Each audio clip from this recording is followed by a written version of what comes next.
कलयुग में अर्चक जो है उसके अधीन रहते हैं ठाकुर जी।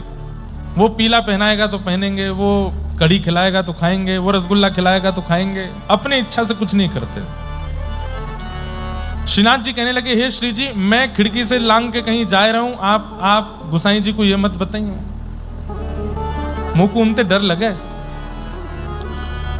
श्री जी बोली, मुंह को संग लेके चलो। बोले एक शर्त पे। बोले क्या? आप बिल्कुल मौन जाओगी और मौन आओगी, कुछ नहीं बोलोगी रास्ते में। बोले कुछ नहीं बोलूंगी, चलो। और ठाकुर जी किशोरी जी को लेकर के सूरदास जी की कुटिया पहुंचे। चुपचाप बैठ करके सूरदास जी एक पद गा रहे थे और धीमे से खिड़की खोल करके धीमे से ठाकुर जी और श्री जी को लेके भीतर आए और एक कोने में आकर के बैठ गए। सूरदास जी गा रहे हैं, तेरो मुख नीको की मेरो श्यामा प्यारी, तेरो मुख नीको की मेरो श्यामा प्यारी, दर्पण हाथ लिए नंद नंदन, दर्पण हाथ लिए नंदन, सांच कहो वृषभानु दुलारी, सांच कहो वृषभानु दुलारी। ठाकुर जी दर्पण लेकर के पूछ रहे हैं, हे प्रियाजू, नहीं क्यों तो बताओ, मैं सुंदर लग रहा हूं कि आप सुंदर लग रही हो? सूरदास जी गा रहे हैं और ठाकुर जी और श्री जी बैठ के सुन रहे हैं और दोनों के नेत्र सजल हो रहे हैं। क्यों? अरे ये लीला तो हमारे गोलोक धाम की है, अंतरंग लीला, ये सूरदास को कैसे पता है? ठाकुर जी दर्पण दिखा रहे हैं और श्री जी मुंह बना करके कह रही हैं, हमसे कहो खुद ही क्यों ना देखो, हमसे कहो खुद ही क्यों ना देखो, हम गोरी तुम श्याम बिहारी, हम गोरी तुम श्याम बिहारी, मेरो मुख जैसे चंद उजियारो, मेरो मुख जैसे उजियारो। हमसे कह रहे हो कि देख के बताओ कौन ज्यादा सुंदर लग रहा है? ये कोई देख के बतावे वाली बात है? अरे शीशा में स्पष्ट है रहे हो है, हम गोरी हैं और तुम सांवरे हो। अरे तो वो तो मुंह को भी पता है कि मैं सांवरा हूं, नेक तो बताए तो कैसे लग रहा हूं? ज्यादा ही सुनने की इच्छा है रही है तो सुनो। बोले क्या? मेरो मुख जैसे चंद उजियारो, मेरो मुख जैसे चंद उजियारो, और तुमरो मुख जैसे रैन अंधियारी, तुमरो मुख जैसे रैन अंधियारी। मैं तो ऐसी लग रही हूं जैसे पूर्णिमा को चंद्रमा और तुम ऐसे लग रहे हो अमावस्या की घनघोर रात्रि। जैसे ही कि अब भाई किसी सांवले व्यक्ति को, काले व्यक्ति को काला कह दो ठीक है, सांवला कह दो यहां तक भी ठीक है, अब सीधे कह दो ए अमावस्या यहां पे आ, कितना बुरा लगे। ए अमावस्या इतकुआ कहां डोल रहा, उसको कितना बुरा लगेगा।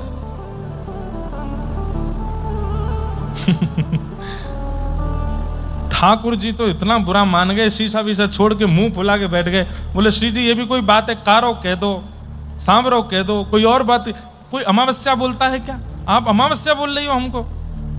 जैसे ही ठाकुर जी मान करके बैठे हैं, सूरदास जी गा रहे हैं, प्रिया प्रियतम सुन रहे हैं। ये सब दिमाग में रखिए भाव। बंधुओं देखो, जो विषय यहां लिया गया है ना, ये सुनने का विषय नहीं है, ये अनुभव का विषय है। और अनुभव ऐसे नहीं होगा, चिंतन करना पड़ेगा आपको उसी स्थिति का।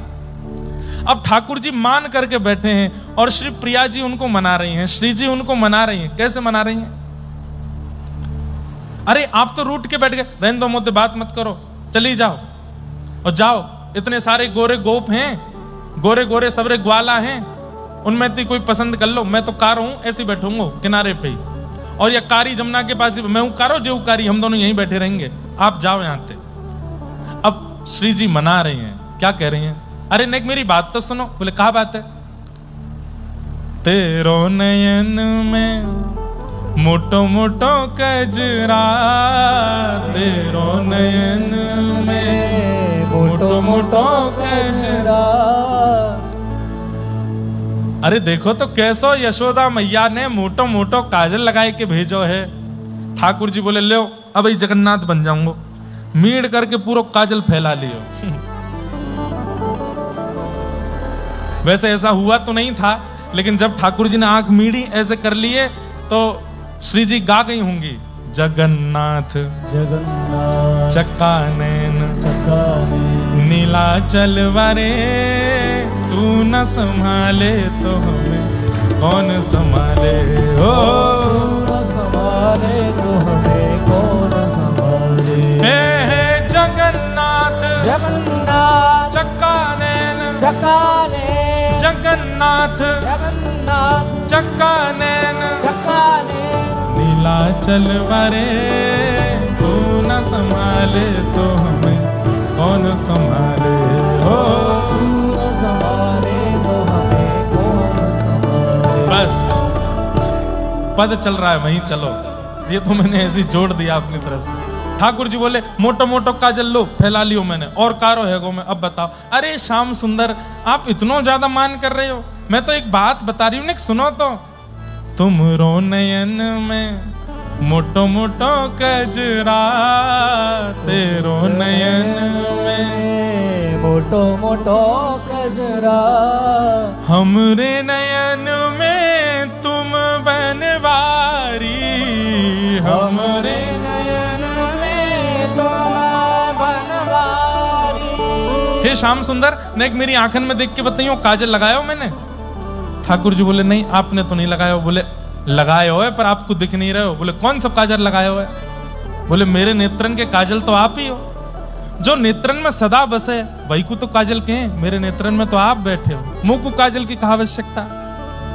ठाकुर जी पहले तो हंसे, अच्छा मैं सदा आपके नेत्रन में रहूं, फिर थोड़ी देर अच्छा काजल के रूप में फिरते कारो बोलती हो मुंह को। श्री जी बोली नहीं नहीं नहीं ऐसी बात नहीं, आप इतना बुरा नहीं मानो। तुम तो नख पे गिरिवर धार्यो,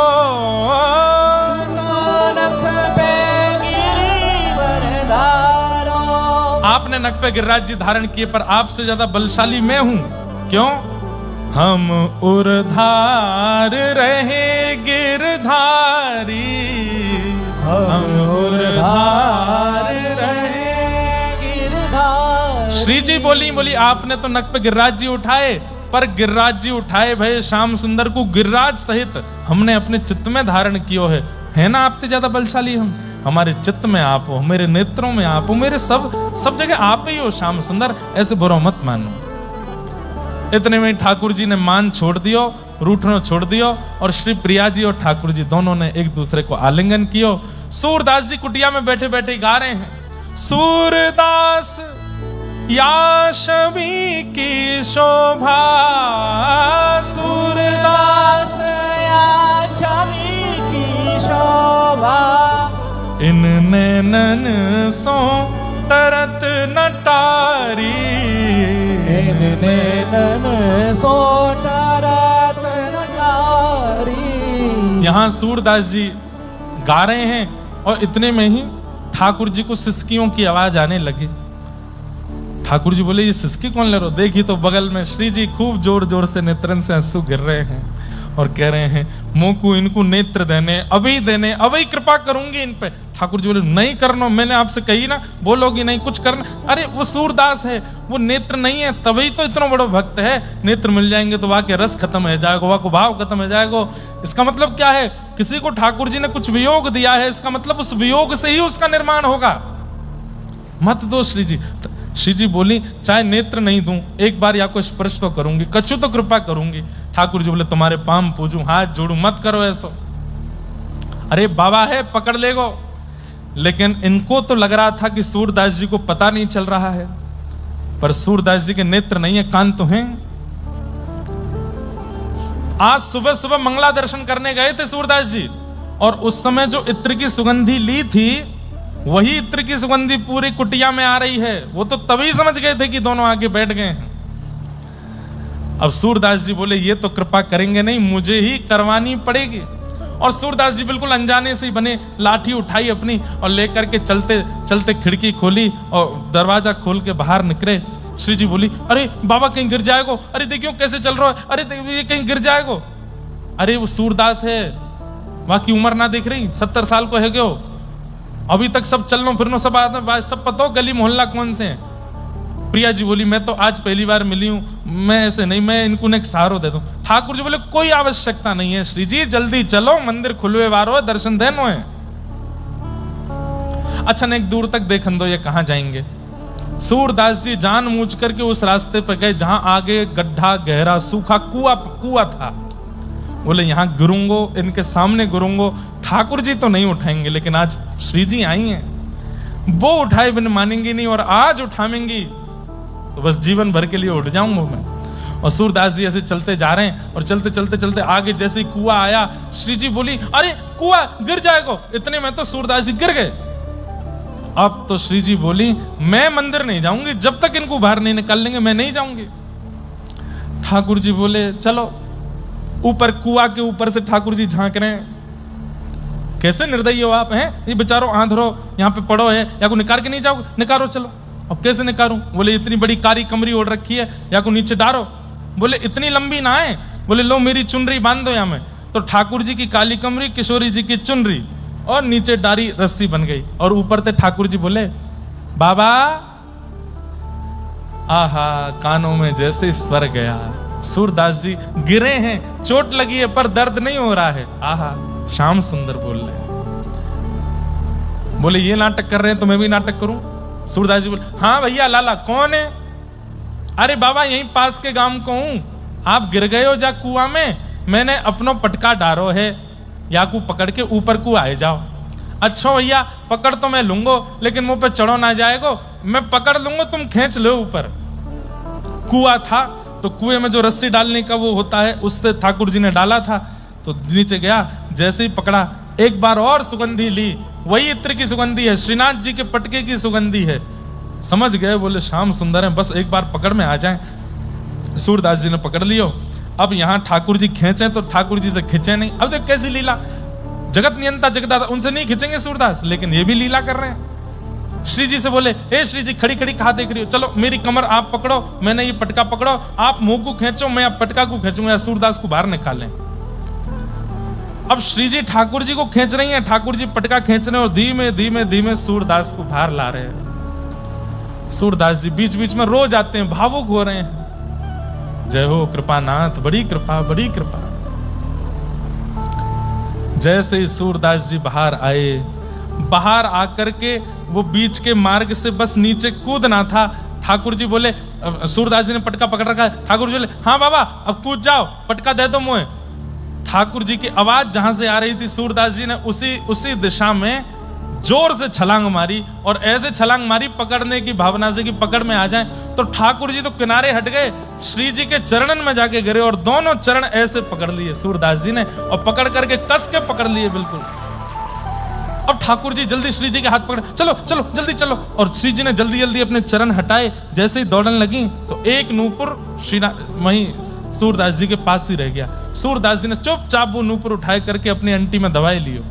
अब जैसे ठाकुर जी श्री जी को लेके दौड़े, यहां सूरदास जी बोले, कहां है भैया लाला?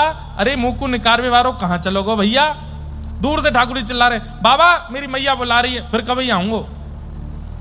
लेकिन किशोरी जी बोली, श्याम सुंदर, हाँ मेरी एक पाजेब कहां है?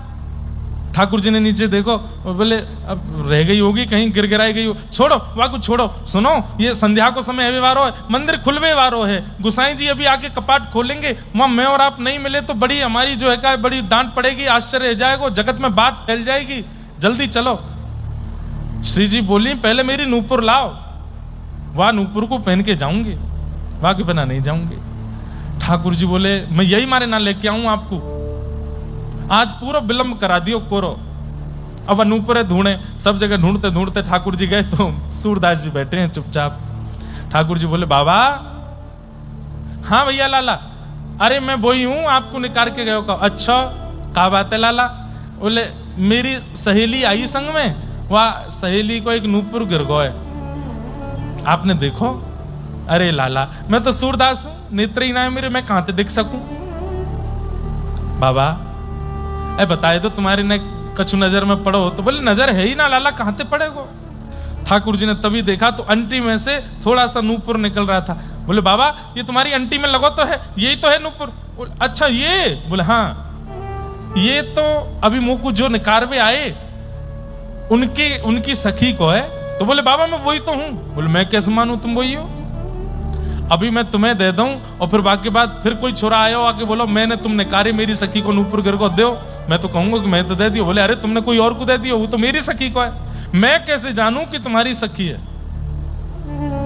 कैसे जानोगे? बोले एक नूपुर तुम्हारे पास है, एक नूपुर मेरे पास है, एक की पहचान करा दो, दूसरा ले जाओ। वह सखी को लेके आओ और बातें कहो, अपना एक नूपुर की पहचान मुंह को करा दी, मैं दूसरा दे दूंगा। किशोरी जी गई, बाबा दूर से सुन लो नूपुर की आवाज और आवाज से आवाज मिला लो। सूरदास जी बोले मेरे कान कमजोर हैं, आके स्पर्श करा दो, स्पर्श कर लूंगा तो पता कर लूंगा यही है, पहना दूंगा। किशोरी जी गई और जैसे ही जाकर करके अपने पैर को स्पर्श करायो, सूरदास जी ने दूसरे पैर में नूपुर पहनाना शुरू किया। ठाकुर जी कान में बोले नूपुर पहनते ही भाग लियो, ये बाबा पकड़ लेगो। श्री जी बोली हाँ ठीक है। जैसे ही नूपुर पहनाया, श्री जी जैसे ही दौड़ने लगी, सूरदास जी ने फिर से दोनों चरण पकड़ लिए। बोले आज नहीं छोड़ूंगा, बिल्कुल नहीं छोड़ूंगा। अरे लाला तू को जावे की जल्दी, तू चलो जा, श्री जी को नहीं छोड़ूंगा। अरे बाबा इनको तो छोड़ना पड़ेगा। बोले एक शर्त पे छोड़ूंगा। बोले कैसे? मुझ को दर्शन दो दोनों, आज मुझ को प्रत्यक्ष दर्शन दो तो ही जान दूंगा, नहीं तो नहीं जान दूंगा। ठाकुर जी और श्री जी दोनों सामने थाड़े हैं। सूरदास जी के नेत्रों पर भगवान ने हाथ फेर दिए, सूरदास दर्शन करो। और जैसे ही सूरदास जी ने आज इतने वर्षों के पश्चात पहली बार नेत्र खोले, और पहली बार नेत्र खोलते ही श्याम वर्ण श्री मुरली मनोहर, गौर वर्ण श्री राधिका रानी दोनों युगल सरकार सामने खड़े हैं और प्रेम पुलकित नेत्रों से श्री सूरदास जी उनका मधुर दर्शन कर रहे हैं। बोलो भक्त वत्सल भगवान की। बसो मोरे नैनन में यह जोड़ी, बसो मोरे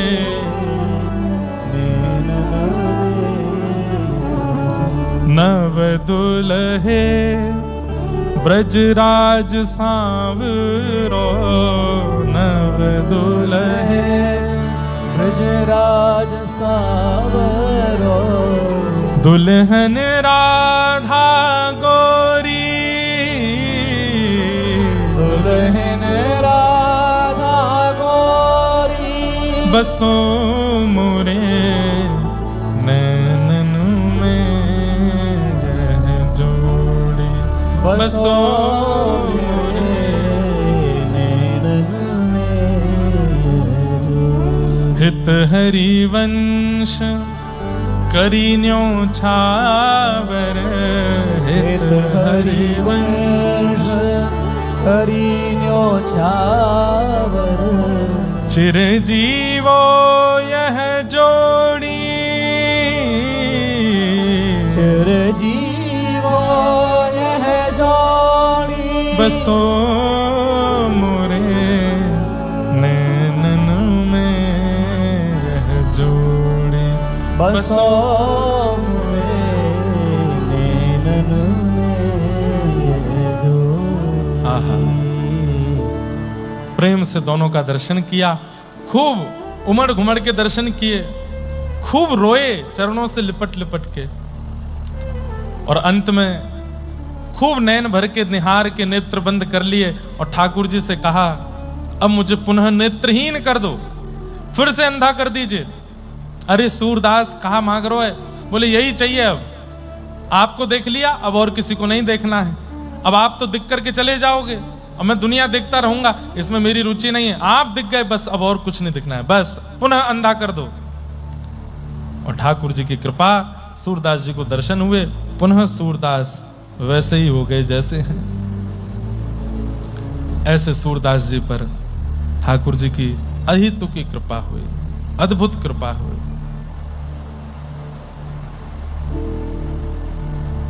ऐसे सूरदास। लेकिन ये कृपा बंधुओं, अभी तक भी मैं ये बात कहता रहूंगा कि ये कृपा गुरुदेव की है। सूरदास जी के ऊपर उनके गुरु की कृपा चल रही है, जिसके कारण उनके जीवन में ये सब घटनाएं हो रही हैं, ये सब अनुभव उनको हो रहे हैं।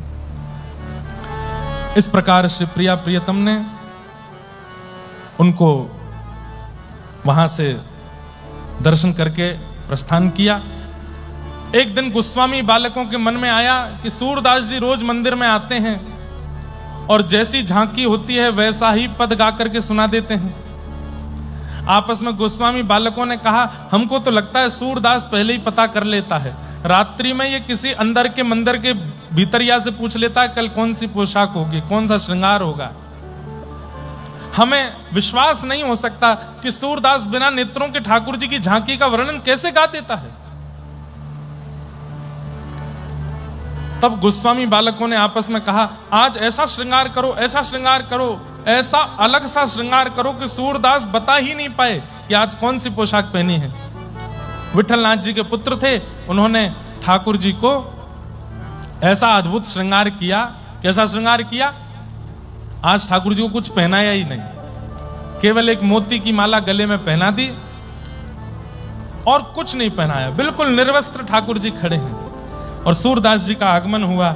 सूरदास जी से कहा, सूरदास जी आज की झांकी का वर्णन करो, आज ठाकुर जी कैसे लग रहे हैं। सूरदास जी पहले तो खूब हंसे और हंस करके बोले आज तो बहुत ही ज्यादा सुंदर लग रहे हैं। बोले कैसे लग रहे हैं, गा के बताओ। बोले आज तो बहुत ही ज्यादा अच्छे लग रहे हैं, क्या बताऊं। बोले गा के बताओ। सूरदास जी तुरंत अपना करताल हाथ में लेते हैं और हाथ में लेकर के गाने लगते हैं। बड़ा प्रसिद्ध पद है, सब जानते हैं, पर सूरदास जी की वाणी में सब लोग गाइए। हाँ हाँ, कैसे लग रहे हैं ठाकुर जी। देखे नंगम नंगा आज हरि, देखे नंगम नंगा आज हरि, देखे नंगम नंगा आज हरि, देखे आज हरि, देखे नंगम नंगा आज हरि, देखे आज हरि, देखे नंगम नंगा आज हरि, देखे जल सुत भूषण अंग विराजे, जल सुत भूषण अंग विराजे, जल सुत भूषण अंग विराजत, जल सुत भूषण अंग विराजत, बसनहीन छवि उठत तरंगा, बसनहीन छवि उठत तरंगा। सूरदास जी क्या कह रहे हैं? जल सुत भूषण अंग विराजे। जलसुत किसको कहते हैं? जलसुत कहते हैं कमल को, और जलसुत कहते हैं मोती को। जल सुत, सुत यानी कि बेटा, जल से जिसका जन्म हो, कौन है वो? मोती। मोतियों की माला गले में पहनी। अब देखो ये सूरदास जी का कवित्व है। मोतिन माल गले उर साजे, ऐसा भी गाया जाता है, लेकिन मूल पद में सूरदास जी क्या कह रहे हैं? जल सुत भूषण अंग विराजे, जल सुत भूषण अंग विराजे। मोतियों की माला पहनी है और ये कटी का भाग मोती की माला से ही ढक रहा है, नीचे कुछ पहना नहीं है ठाकुर जी ने, बिल्कुल निर्वस्त्र हैं आज। मोतीन की ही माला है, मोतीन के ही बाजूबंद, मोती के कड़ूला, मोती की ही कौंधनी है, मोती के ही पांव में नूपुर है, सब कुछ मोती का धारण किया है। बसनहीन छवि उठत तरंगा, बसनहीन छवि उठत तरंगा। आज हरि देखे नंगम नंगा, आज हरि देखे ओ अंग अंग प्रति अमित माधुरी, अंग अंग प्रति निरख लजित रवि कोटि अनंगा,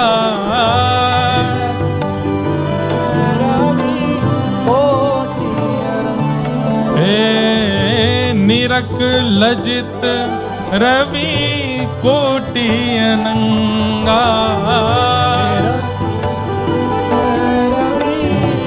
अरे और दिन के श्रीनाथ जी के स्वरूप पर तो एक सूर्य न्यौछावर होता होगा, लेकिन आज बिना वस्त्रों के ये जो लाला खड़े हैं नंगम नंगा बनकर के, इन पे तो कोटि कोटि सूर्य एक साथ न्यौछावर हो रहे हैं, अपनी रूप माधुरी अपने तेज पर लज्जित हो रहे हैं। इतने सुंदर ठाकुर जी आज लग रहे हैं, क्या वर्णन करूं। जैसे ही सूरदास जी गा रहे थे, बंधुओं बहुत ध्यान से सुनिएगा, सूरदास जी ने जैसे ही गाया आज हरि देखे नंगम नंगा, तो जितने लोग दर्शन कर रहे थे सब दर्शन करना भूल गए, सूरदास जी की तरफ देखने लगे। ये कैसे बता देते हैं, इनको कैसे पता चल जाता है कि ठाकुर जी ने क्या पहना क्या नहीं पहना। जब सब सूरदास जी की ओर देखने लगे तो सूरदास जी ने इशारा किया, अरे देखो हम यहां बैठकर के ठाकुर जी की छवि का वर्णन कर रहे हैं, वहां श्याम सुंदर मंद मंद शर्माते हुए हंस रहे हैं। आज नंगम नंगा गुसाई जी ने खड़े कर दिए हैं, ठाकुर जी शर्मा रहे हैं, मुस्का रहे हैं, श्रीनाथ जी की दतुइयां दिख रही हैं, देखो देखो। और उस दिन एक क्षण के लिए जितने वैष्णव थे सबने श्रीनाथ जी के दांत देखे, दतुइया देखी, कैसे मुस्कुरा रहे हैं लाल जी। किलकत हंस दधि मुख लपटत, किलकत हंस दधि मुख लपटत। हे सूर हसत ब्रज युवतिन संगा, सूर हसत ब्रज युवतिन संगा। आज हरि देखे नंगम नंगा, आज हरि देखे आज हरि देखे नंगम नंगा, आज हरि देखे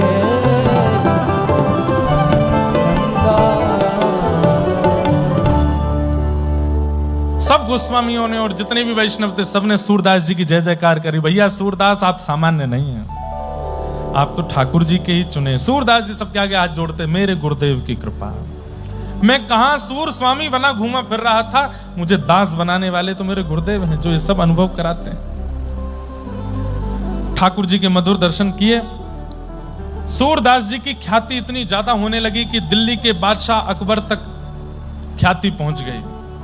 और ख्याति कैसे पहुंची, यही पद और यही वार्ता तानसेन ने एक दिन अकबर को सुनाई कि एक बार ठाकुर जी निर्वस्त्र हमारे मंदिर में खड़े थे और सूरदास जी ने जाके ये पद गा दिया। तानसेन रिजवार तो था। अकबर ने तुरंत कहा ये पद किसका है, ये लास्ट में तुमने सूर कहा, कौन है सूर? तो बोले सूरदास जी हैं हमारे ब्रज में। बोले उनको लेके आओ, हमारे दरबार में गाना गाएंगे। बोले वो दरबार का गाना नहीं गाते हैं, फिर भी उनको बुलवाओ। बहुत बुलाया, सूरदास जी पहले तो गए नहीं। एक दिन अकबर और तानसेन ही सूरदास जी के पास आ गए और कहा कुछ सुनाइए। बोले बैठ जाओ। मन रे माधव सो कर प्रीत, ये पद सुनाया। हे मन, तू माधव से प्रीति कर। ये पद सुनाया। एक पद सुनने के बाद अकबर के नेत्र बंद रह गए। थोड़ी देर बाद बोला, एक और सुना दीजिए। मन में ना ही रहो अब ठौर, एक और पद सुनाया। अकबर तो इतना प्रसन्न हो गया, बोले कि महाराज आप इतना अच्छा गाते हैं, मैं क्या दे दूं आपको?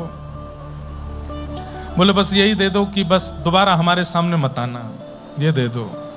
हम जिनको रिझाने के लिए गाते हैं बस वही हमसे प्रसन्न रहें और कुछ नहीं चाहिए। लेकिन एक घटना घटी बंधुओं, बहुत ध्यान से सुनिएगा। अकबर की एक पत्नी थी, उसका नाम था जोधाबाई, नाम सब जानते हैं। जोधाबाई नित्य यमुना जी जाया करती थी दीपदान करने के लिए दिल्ली में। कृष्ण भक्त थी जोधा। एक दिन जोधाबाई जब यमुना प्रणाम करने के लिए गए तो यमुना जी के तट पर कपड़े में लिपटी हुई एक छोटी सी बालिका जोधाबाई को मिली और उसका रूप देख करके उसका इतना सुंदर भाव देख करके उस छोटी सी बालिका को जोधाबाई ले आई और ला करके अपने यहां रखा। 12-13 वर्षों तक अकबर को पता नहीं चलने दिया कि वो किसी बालिका का लालन पालन कर रही है। क्यों? मुगल शासक है, स्त्री और कन्या ये सब सुरक्षित नहीं रहती थी मुगलों के समय पर। जोधाबाई जानती है कि अगर पता चल गया कि मेरे पास ये छोटी सी पुत्री है, ये धीरे धीरे बड़ी होगी, राजा इससे भी निकाह कर लेगा, ये बादशाह ऐसा है, पर मैं इसको ऐसा नहीं होने दूंगी, इसको प्रेम से रखूंगी अपने पास। और जोधाबाई उसको अपने साथ रखती थी, ठाकुर जी की भक्ति करती, ठाकुर जी का भजन करती और ठाकुर जी का श्रृंगार करती, तो वो बालिका संग में रहती। और जब जब अकबर आता था तब तब पहले योजना बना के उसको कहीं भेज दे। वो इतना व्यस्त रहता था, उसकी अनेक पत्नियां थी, तो जोधाबाई को ज्यादा दिक्कत हुई नहीं। एक दिन जोधाबाई बड़ी उदास बैठी थी, तो इनकी पुत्री ने पूछा, क्या बात है, आप इतनी उदास क्यों बैठी हैं? तब वो बोली कि इतने दिन हो गए मैं ठाकुर जी का भजन करती हूं, पर आज तक कुछ अनुभव मुझे नहीं हुआ। तो छोटी सी बालिका बोली, मां बस इतनी सी बात, चलो मेरे साथ। और वो छत पर लेकर के गई और छत पर ले जाकर के उसने ऐसे इशारा करके बताया, सामने देखती रहना, जैसे सूर्य इतने अस्त होनेंगे तभी वहां गैयों का झुंड आएगा और उसी झुंड के बीच में श्याम सुंदर आएंगे, आपको दर्शन कराती हूं। जोधाबाई आश्चर्यचकित होकर बोली, क्या बोलती हो? बोले हाँ, मैं रोज दर्शन करती हूँ, श्याम सुंदर रोज दिखते हैं मुझको। बोले तू रोज दर्शन करती है? बोले हाँ। अरे झूठ बोलती है। बोले नहीं माँ, देखो आप प्रतीक्षा करो, बस अभी सूर्य अस्त होने वाला है, सामने से गौओं का झुंड आएगा और उसी बीच में गौर वर्ण के बलराम जी, श्याम वर्ण के ठाकुर जी और सब सखाओं के साथ जाएंगे यहां से, और मेरी तरफ देखते भी हैं वो, आप यहीं खड़ी रहना। जोधाबाई खड़ी रही। जैसे सूर्य अस्त हुआ तो क्या देखती हैं कि गौओं का झुंड आ रहा है, वेणु की ध्वनि आ रही है, और ऐसी वेणु की ध्वनि जो पहले कभी सुनी नहीं है। लेकिन श्याम सुंदर नहीं दिख रहे, ठाकुर जी नहीं दिख रहे। जोधाबाई बोली, मुझे गैया दिख रही हैं, मुझे वेणु का रो सुनाई दे रहा है, पर श्याम सुंदर तो नहीं। अरे मां देखो ना, वही तो हैं, मुझे नहीं दिख रहे हैं। जोधाबाई की जो वो पुत्री थी वो कहती है कि ठाकुर जी कह रहे हैं आपसे कुछ अपराध बने हैं, वो अपराध जब नष्ट हो जाएंगे तब आपको दिखेंगे, लेकिन आप नित्य प्रयास करना, दिखेंगे आपको। अब तो जोधाबाई उसको पुत्री कम अपनी गुरु ज्यादा मानने लगी। अब तो पास ही बैठी रहती है, और बताओ ना, और श्याम सुंदर को क्या प्रिय है, और श्याम सुंदर। अब तो जोधाबाई इतनी ज्यादा व्यस्त रहने लगी उसके साथ, कभी कभी अकबर बुलवाता था तो जोधाबाई जाती नहीं थी। अकबर ने कहा, इतने दिन से हम बुला रहे हैं, जोधाबाई आती नहीं, क्या बात है? तब किसी गुप्तचर ने बता दिया, बोले आपको नहीं पता है, आपकी आंखों के नीचे से एक लड़की रखी है उनके पास, और बचपन से ही लालन पालन करती आई हैं, अब तो बढ़िया वो 13-14 वर्ष की हो गई है, उसके पास ही बैठी रहती है। अकबर तो उठ के बैठ गया, बोले कि हमारे महल में कोई एक लड़की रहती है, हमें ही नहीं पता। जोधाबाई को पत्र लिखा, बोले हमें पता है तुम्हारे पास एक लड़की, आदि आदि सब लिख करके भेजा, हमारे सामने उसको पेश करो। जोधाबाई बोली अगर नहीं लेके गई तो मुझे भी मरवा देंगे और इसको भी मार देंगे, और लेके गई तो मुझे पता है उसकी दृष्टि अच्छी नहीं है, पहले ही बोलेगा निकाह करवाओ मेरा।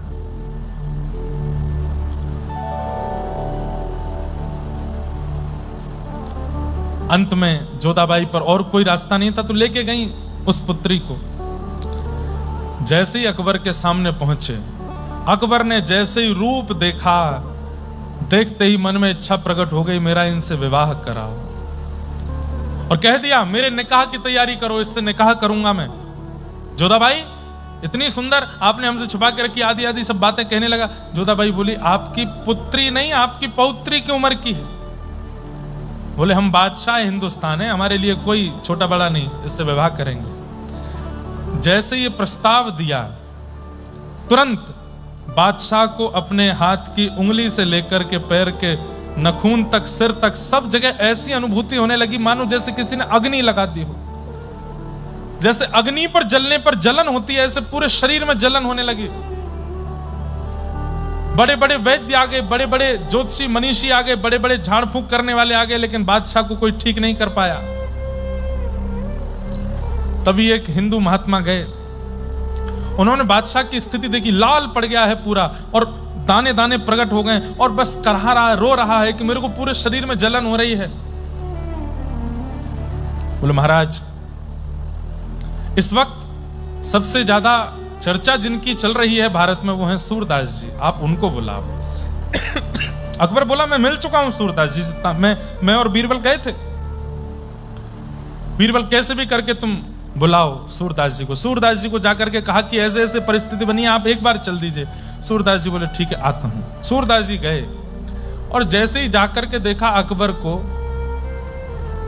देखते ही बोले वैष्णव अपराध, किसी वैष्णव का अपराध हुआ है, कब से हो रहा है ये बताओ। अकबर ने कहा मुझे याद नहीं। बोले थोड़ा ध्यान करके बताओ नहीं तो मर जाओगे थोड़ी देर में। अकबर ने स्पष्ट बता दिया, बोले ऐसे ऐसे जोधाबाई के पास एक कन्या है और उसको देख करके मेरी निकाह की इच्छा हो गई, तब से हो रहा है। बोले उनको बुलवाओ। जोधाबाई फिर से उस कन्या को लेकर के आई। जैसे ही वो कन्या सामने आई, सूरदास जी के आंखों से आंसू पर आंसू, आंसू पर आंसू। कौन है वो?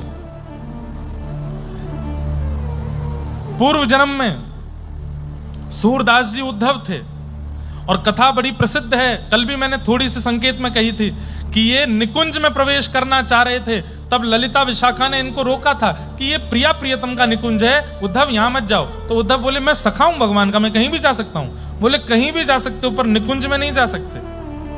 नहीं माने, उद्धव जबरदस्ती प्रवेश करने लगे। तब ललिता जी ने श्राप दे दिया तुम नेत्रहीन हो जाओ। उद्धव जी नेत्रहीन हो गए। तभी उद्धव जी ने श्राप दे दिया तुम भी एक मिलेच्छ के घर में जाओगी और वहीं पलोगी बढ़ोगी। सूरदास जी पहचान गए, अरे ये तो ललिता जी हैं, ये साक्षात कृष्ण की, साक्षात किशोरी जी की सखी सहचरी हैं ललिता जी। और सूरदास जी की और ललिता जी की एक मीठी बात वार्ता हुई।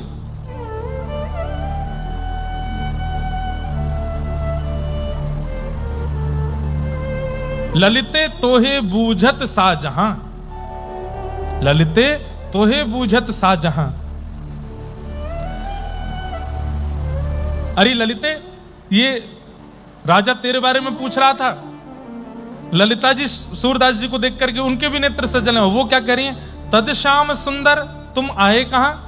अरे श्याम सुंदर को अकेला छोड़ के यहां कहां तुम मिलेच्छों के दरबार में आए हो? सूरदास जी बोले ये दुनिया अजब तमाशा, ये दुनिया बड़ी अजीब है। मैं तो नहीं आ रहा था पर मुझे पता चला इससे वैष्णव अपराध हुआ, इसलिए चला आया। ये दुनिया अजब तमाशा। लेकिन तभी वो ललिता रूप में जो बालिका है वो कहती है सूरदास जी से, पर मोहे श्याम मिलन की आशा, पर अब मैं अपने जीवन में और कुछ नहीं चाहती, ठाकुर जी से मिलना चाहती हूं। और तुरंत वो बोलती है अब हरि पर जाऊं, अब मैं ठाकुर जी के पास जा रही हूं। और सूरदास जी मुस्कुरा करके बोलते हैं कछु दिन में मैं भी आऊं, तुम जाओ कुछ दिन में मैं भी आ रहा हूं। और इतना कहते ही वो जो बालिका थी उसके देह से एक अग्नि प्रकट हुई और जल करके पूरा शरीर देह वहीं राख बन गया। सूरदास जी ने उसको अपने शीश से लगाया, नतमस्तक होकर के प्रणाम किया बोलो श्री ललिते महारानी की। सामने बैठा अकबर पूछ रहा ये सब क्या था, ये सब क्या हो रहा था? बोले बहुत लंबी कथा है, तुम नहीं समझोगे। बहुत बड़ा वैष्णव अपराध किया है तुमने, भगवत भक्त के प्रति ऐसी भावना रखी है, इसलिए तुम्हारा देह अब ये पीड़ा दूर नहीं होगी। ऐसा मत कीजिए नाथ, मैं मर जाऊंगा। बोले मरोगे नहीं, कहीं कहीं अंग से ठीक हुआ करेगी, कहीं कहीं फिर होने लगा करेगी, ये पीड़ा तो रहेगी। क्योंकि वैष्णवों को भी कृष्ण और वृंदावन की भक्ति प्रदान करने वाली ललिता जी के प्रति तूने दुर्भावना रखी। अकबर बोला मुझे थोड़ी पता था कि वो कौन है। बोले कोई भी हो, किसी के भी प्रति दुर्भाव क्यों रखते हैं? सूरदास जी ने मीठी डांट लगाई और वहां से चले गए। तब से अकबर का नियम बन गया, सूरदास जी का पद तानसेन से सुनता था, तो जब जब तानसेन सूरदास जी का पद गाते थे तब तब अकबर को शांति रहती थी और पद विश्राम होते फिर से उसको जलन होनी शुरू हो जाती थी और 24 घंटे सूरदास जी का ही पद सुनता रहता था। एक दिन अकबर फिर से वृंदावन गया और सूरदास जी से जाकर के बोला, सूरदास जी आप इतना अच्छा लिखते हैं, इतना अच्छा लिखते हैं, मैं क्या बताऊं। एक बात बताइए, आप कवि हैं, आपने औरों की भी कविताएं देखी होंगी, इस दुनिया में सबसे सुंदर कवि कौन है? तो सूरदास जी बोले सबसे बढ़िया कवि मैं हूं, मुझसे बढ़िया कविता रचना कोई नहीं करता।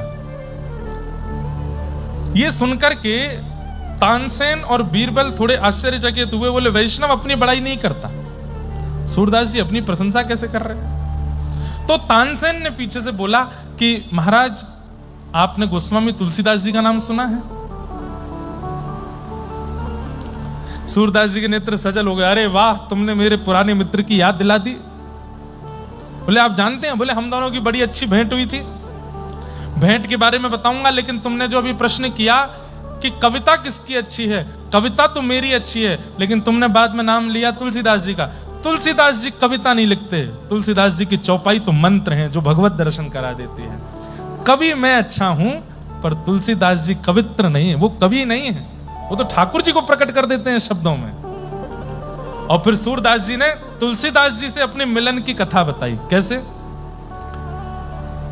तुलसीदास जी वृंदावन आए थे, गोस्वामी तुलसीदास, और उन्होंने सूरदास जी की बड़ी प्रशंसा सुनी थी। सब जगह दर्शन करते हुए सीधे सूरदास जी की कुटिया में पहुंचे। सूरदास जी बोले कौन आए भैया? अरे हम हैं तुलसीदास। तुलसीदास नाम सुनते ही सूरदास, अच्छा आपकी खूब चौपाइयां सुनते हैं हम, आपने रामचरितमानस की रचना की है? बोले जी। हनुमान चालीसा बहुत अच्छी लिखी है आपने? बोले सब कृपा है ठाकुर जी की। आप भी बहुत बढ़िया लिखते हैं, मैं कभी कभी पद सुनता हूं, नाचो बहुत गोपाल, ये मुझे बहुत अच्छा लगता है। ऐसी सब चर्चा हो रही है गोस्वामी जी में और सूरदास जी में। अब मैं नाचो बहुत गोपाल एक बार सुना देंगे? बोले हाँ हाँ सुना देंगे, सब सुनेंगे, आप बैठो ना, आओ। थोड़ी देर वार्ता होती रही, एक दूसरे की प्रशंसा करते रहे। थोड़ी देर बाद गोस्वामी तुलसीदास जी बोले एक बात तो माननी पड़ेगी। बोले क्या? कितने भी कृष्ण की महिमा गा लीजिए, कितने भी कृष्ण के पद लिख दीजिए, पर हमारे राम जी का पारावार नहीं हो सकता, हमारी राम जी की बराबरी नहीं कर पाएंगे ठाकुर जी। सूरदास जी सीधे होकर बैठ गए, बोले देखो तुम्हारे राम जी को बार बार प्रणाम है, राम जी को बार बार वंदन है, पर हमारे ठाकुर जी को कम मत समझो तुम। अरे नहीं, हम सब जानते हैं, सच्चाई तो हमको पता है। बोले देखो ऐसे मत करो, हम अपनी पे आ जाएंगे तो फिर हम ऐसी ऐसी बातें बता देंगे, फिर रोते डोलोगे। बोले देखो बातें तो मुझे भी बनानी आती है, मैं भी कवि हूं, आप भी कवि हो, दोनों एक दूसरे को हराते रहेंगे। आज एक काम करते हैं, बिना कविता के प्रतियोगिता करते हैं, देखते हैं कि तुम्हारे ठाकुर जी बलवान कि हमारे राम जी। सूरदास जी बोले क्या करोगे? बोले तराजू लटकाओ और एक पल्ले में आप बैठोगे अपने गोपाल जी के साथ, मैं बैठूंगा अपने सीताराम जी के साथ, जिसका पटला भारी वो विजय। सूरदास जी बोले हम तो पतले दुबले से हैं। तुलसीदास जी बगल में आके अपना हाथ स्पर्श कराए, बोले हमें छू के देखो, हम कौन से मोटे हैं, हम भी पतले हैं। सूरदास जी उनका हाथ पकड़े फिर अपना पकड़े, बोले हाँ हो तो हमारे जैसे ही। तो बोले चलिए हो जाए प्रतियोगिता। तराजू में जैसे पहुंचे, पहले सूरदास जी एक पटले में बैठे, जय हो मेरे गोपाल जी, और कह करके जैसे ही बैठे पटला नीचे हो गया। अब दूसरी तरफ सूरदास अभी बैठे नहीं तुलसीदास जी महाराज ने पटला नीचे किया और तुरंत बैठे, जय हो मेरे श्री सीताराम। और जैसे ही बैठे थोड़ी देर तो पटला ऊपर नीचे होता रहा, थोड़ी देर बाद सूरदास जी ऊपर चले गए, गोस्वामी जी का पटला नीचे आ गया और जो लोग 4, 5, 10, 15 लोग दर्शक थे, उन सब ने जय जयकार करी, सियापति रामचंद्र की जय, गोस्वामी तुलसीदास जी महाराज की जय। सूरदास जी बोले क्या हुआ? नीचे से तुलसीदास बोले क्या हुआ? क्या जो होना था वही हुआ, जो वास्तविकता है वो हुआ, हम जीत गए। हमारे राम जी बलवान हैं, हमारे राम जी का प्रताप है, हम जीत गए। सूरदास जी भावुक हो गए, बोले नीचे उतारो मुझे। पड़ला नीचे किया, अपने गोपाल जी को हृदय से लगा के रोते रोते लाठी से चलते हुए पहुंच गए कुटिया में। और कुटिया में जाके इतना रोए, इतना रोए, इतना रोए, नेत्र नहीं दिए मुझे, लाठी से चलता हूं, अपने आप प्रसाद पाता हूं, अपने आप स्नान करता हूं, आज तक दुनिया का एक रंग नहीं देखा मैंने, कभी शिकायत नहीं की आपसे। आज तुलसीदास के सामने अगर मेरी इज्जत रखनी थी तो सब भूल गए आप। वहां वो तृणावर्त आया था आपको मारने के लिए वृंदावन में बवंडर के रूप में, तो इतने भारी हो गए कि आपको उठा ही नहीं पाया। पूतना के लिए आप 6 दिन में इतना बल आ गया कि उसके प्राण निकाल लिए।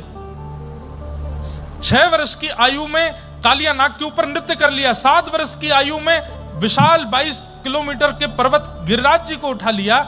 और आज यहां सूरदास की लाज बचानी थी, वहां पे हल्के हो गए आप।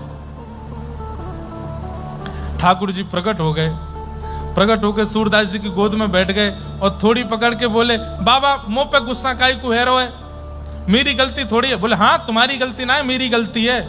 मोए भी जन्मते सिया राम जी को ही गुणगानो चाहिए हो, तुम्हारी चक्कर में गलत पड़ गया मैं। तुलसीदास के आगे मेरी नाक कटवाए दे। अरे बाबा ने एक मेरी बात तो सुन ले। बोले कहा? बोले 2 ज्यादा हूं मैं कि 3 ज्यादा हूं मैं, ये बताओ।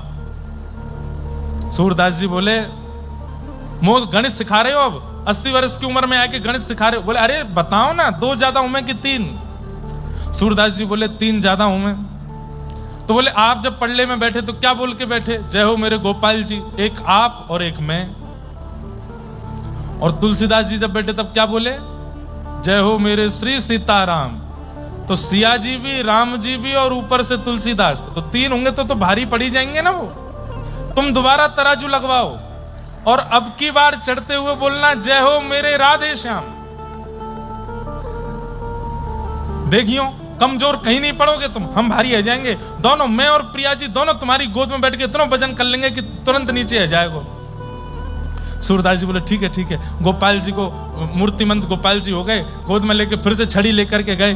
गोस्वामी जी कहाँ हैं? तुलसीदास जी कहाँ हैं? तुलसीदास जी कहीं राह पे थे। रुको रुको रुको रुको रुको, अच्छा तो अयोध्या चलने के लिए आए हो हमारे साथ? ठाकुर जी को छोड़ करके अब सीताराम जी को भजोगे इसीलिए आए हो? बोले ऐसे कैसे छोड़ देंगे, क्यों आए हो?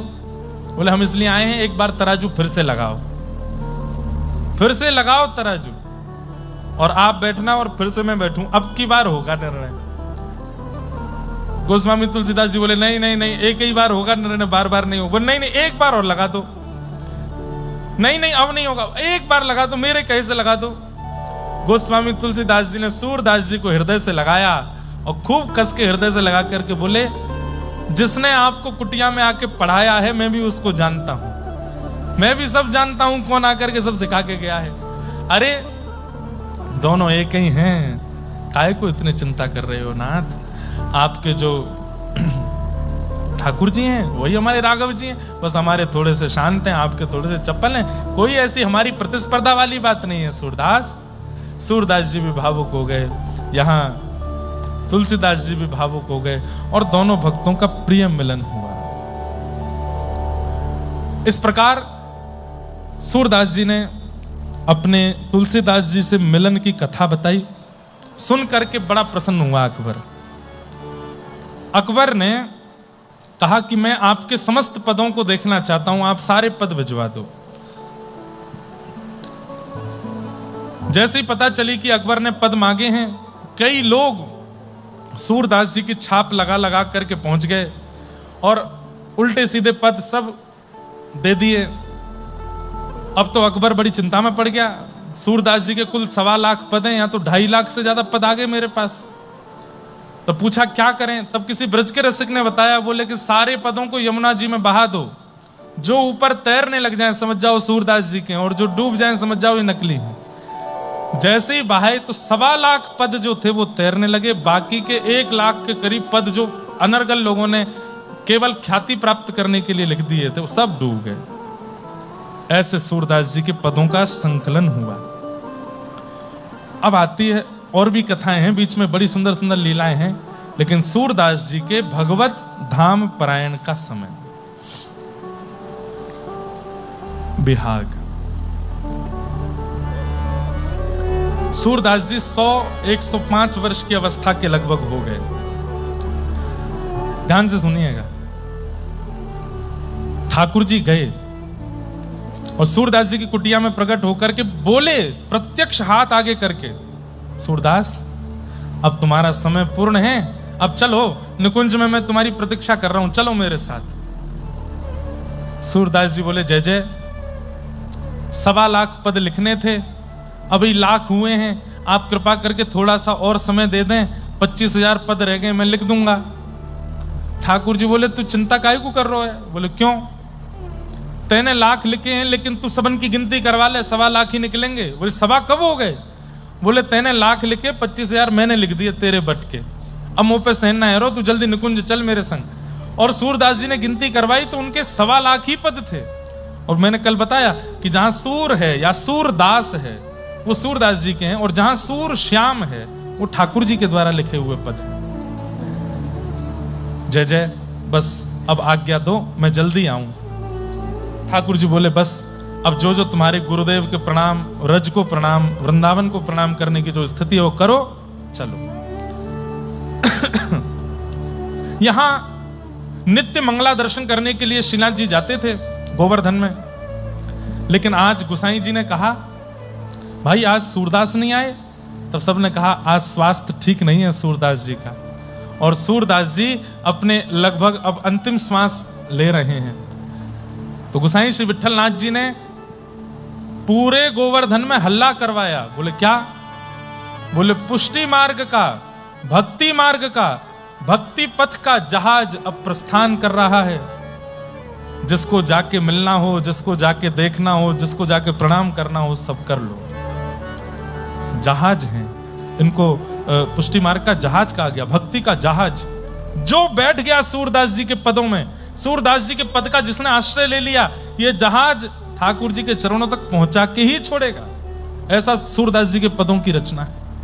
हम तो प्रार्थना करते हैं, मीराबाई, गोस्वामी तुलसीदास, सूरदास, इनके नित्य एक पद। कभी विनय पत्रिका उठाया कीजिए गोस्वामी तुलसीदास जी की, उसको गाया कीजिए। सूरदास जी का सूर सागर मंगा लीजिए, रोज एक पद गाओ। मीराबाई के रोज एक पद गाओ। आप अनुभव करेंगे जीवन की गति इनकी कृपा से ही सुसज्जित हो जाएगी ठाकुर जी के चरणों के लिए। गोसाई जी ने हल्ला कर दिया पूरे गोवर्धन में कि भैया भक्ति का जहाज अब प्रस्थान कर रहा है, जिसको बैठना हो बैठ जाओ। सब लोग इकट्ठे हो गए। सूरदास जी महाराज कैसे लेटे थे? दंडवत जैसे करते हैं ना, सीधे पट्टे लेट करके ऐसी स्थिति में लेटे थे। गोसाई जी ने आकर के कहा, सूरदास ऐसे क्यों लेटे हो? बोले, मैंने जीते जी कभी व्रज की रज को पीठ नहीं दिखाई, कमर नहीं दिखाई, आज भी नहीं दिखाऊंगा। लेकिन तभी गोसाई जी ने उनको अपनी गोद में लिटा लिया, और सूरदास जी के नेत्र बंद हैं, मुख पर अत्यंत प्रसन्नता है। पूरा गोवर्धन सुंदर सुगंध से सुगंधित हो रहा है। क्यों? प्रिया प्रियतम दोनों आए हैं लेने के लिए सूरदास को। गोसाई श्री विठलनाथ जी ने तुरंत कहा, सूरदास जी तुम्हारी मन की स्थिति क्या है? मन में क्या चल रहा है, जरा बताओ। और सूरदास जी अपने मन की स्थिति का वर्णन कर रहे हैं। बाली बाली हो, बाली बाली हो, कुंवरी राधिका। किसका स्मरण कर रहे हैं? किशोरी जी का स्मरण कर रहे हैं। और अपनी अंतिम स्थिति में श्वास निकलने वाली है सूरदास जी की, और सूरदास जी कह रहे हैं मैं ऐसी किशोरी जी की बली बली जा रहा हूं। कैसी किशोरी जी? जिन्होंने नंद सुवन को अपने मोह किया है, अपने बल में, अपने बस में कर रखा है। ऐसे हमारे पंडित श्री जसराज जी बहुत सुंदर इस भाव को गाते थे। वो अपनी अंकिता बहन आती हैं तो उनसे मैं गवाया है। आप भी गाते हैं ये भाव, गाए हैं ये वाला भाव, बली बली हूं कुंवर राधिका। पंडित जसराज जी का ये धुन, ये कंपोजिशन उन्हीं की है। उन्होंने सबसे ज्यादा सूरदास जी के पद गाए हैं पंडित जसराज जी ने, तो उनका ये पद है। और ये सूरदास जी का अंतिम पद है। 3 पद अंत में गाए, उनमें पहला पद ये वाला गाया, बली बली हूं, बली बली हूं कुंवरी राधिका, नंद सुवन जासों रति मानो, बली बली हूं, बली बली हूं कुंवरी राधिका, नंद सुवन जासों रति मानी हो, बली बली हूं। वे अति चतुर तुम चतुर शिरोमणि, प्रीति करी कैसे रही छानी, तेजो धारत तन कनक पीठ पता, सो तो सब तेरी गति थानी, बली बली हूं कुंवरी राधिका, नंद सुवन जासों रति मानी, बली बली हूं। अंतिम श्वास चल रही है सूरदास जी की और दोनों भुजाओं से बलैयां ले रहे हैं। गुसाई जी पूछ रहे हैं क्या दिख रहा है? बोले श्री जी की बलैयां ले रहा हूं जिन्होंने श्याम सुंदर को अपने वश में कर रखो है। हमारे माई श्यामाजू को राज, जाके अधीन सदा ही सांवरो, या ब्रज को सिरताज, हमारे माई श्यामाजू को राज। किशोरी जी का स्मरण करते हुए, सूर सुजान सखी के बूझे, प्रेम प्रकाश भयो बैसानी, सूर सुजान सखी के बूझे, प्रेम प्रकाश भयो जानी, बली बली हूं। तभी वहां बहुत लोग बैठे थे, उनमें से एक बोल पड़ा, सूरदास जी बुरा मत मानियो, मैंने जब से आपके पद सुने हैं तब से लेके आज तक मैंने केवल या तो दीनता के पद आपसे सुने हैं, या तो अपनी धन्यता के पद आपसे सुने हैं, या ठाकुर जी की लीला के पद आपसे सुने हैं। आप कैसे कवि हैं? आपने अपने गुरु के लिए कभी कुछ नहीं गाया, अपने गुरु के लिए आज तक कुछ नहीं गाया।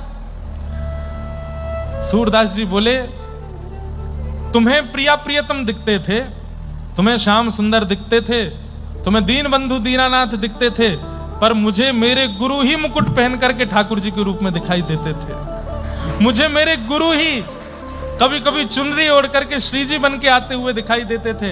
अरे ये सूर की भाषा है, समझना मुश्किल है। मैंने प्रिया प्रियतम को तो देखा ही नहीं है, अपने गुरु को ही प्रिया प्रियतम के रूप में देखा है। मेरे गुरुदेव श्रीमन महाप्रभु श्री वल्लभाचार्य महाप्रभु ही कभी कृष्ण बन के आते थे, कभी प्रिया जी का रूप धारण करके मेरे चित्त में आते थे। उनकी झांकी को ही मैंने गाया है। अंत में जाते जाते भेद खोल दिया सूरदास जी ने, जीवन भर नहीं बताया ये बात। अंत में बता दिया कि मैंने तो अपने गुरु को ही देख करके गाया है, मैं तो गुरु स्तुति ही गा रहा हूं, पर गुरु ही वंशी बजा रहा है तो मैं क्या करूं। मैं तो गुरु स्तुति ही गा रहा हूं, पर गुरु ही रास रचा रहे हैं तो मैं क्या करूं। मैं तो गुरु स्तुति ही गा रहा हूं, पर मेरे गुरु ही सुंदर चुनरी पहन करके और श्री प्रिया जी की तरह मान ठान रहे हैं तो मैं क्या करूं। और सूरदास जी ने फिर अंतिम पद गाया अपने जीवन का, सब लोग मेरे पीछे दोहराइएगा, आश्रय का पद। दृढ़ इन चरणन केरो भरोसा, दृढ़ इन चरणन केरो, दृढ़ इन चरणन केरो भरोसा, दृढ़ इन चरणन केरो।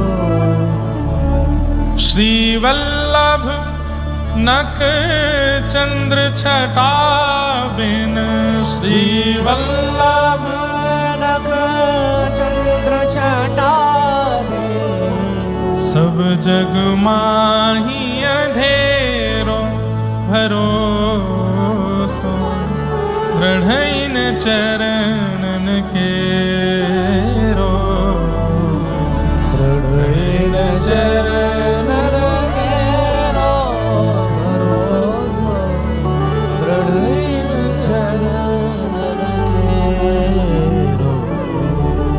साधन और नाहिया कली में, साधन और नाहिया कली में, जासो होत निवेरो भरोसो, दृढ़ इन चरणन केरो, दृढ़ इन चरणन केरो भरोसो, दृढ़ इन चरणन केरो।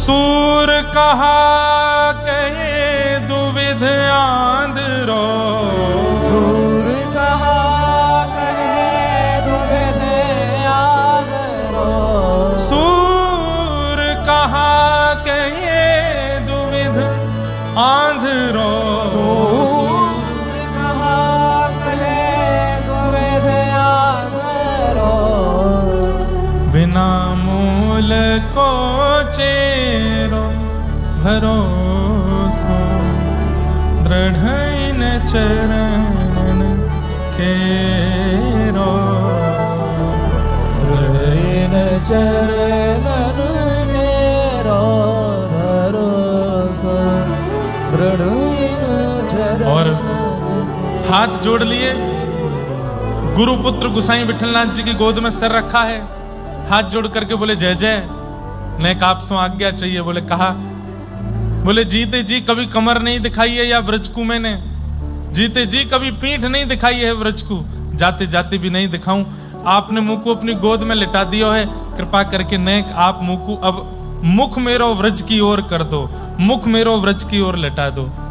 और सबने मिलकर सूरदास जी को सीधा लिटाया, मतलब मुख रज में, मुख नीचे की ओर, और दोनों भुजाओं से व्रज का आलिंगन करके सूरदास जी वहीं अपना देह त्याग करके भगवत धाम को प्रस्थान करेंगे।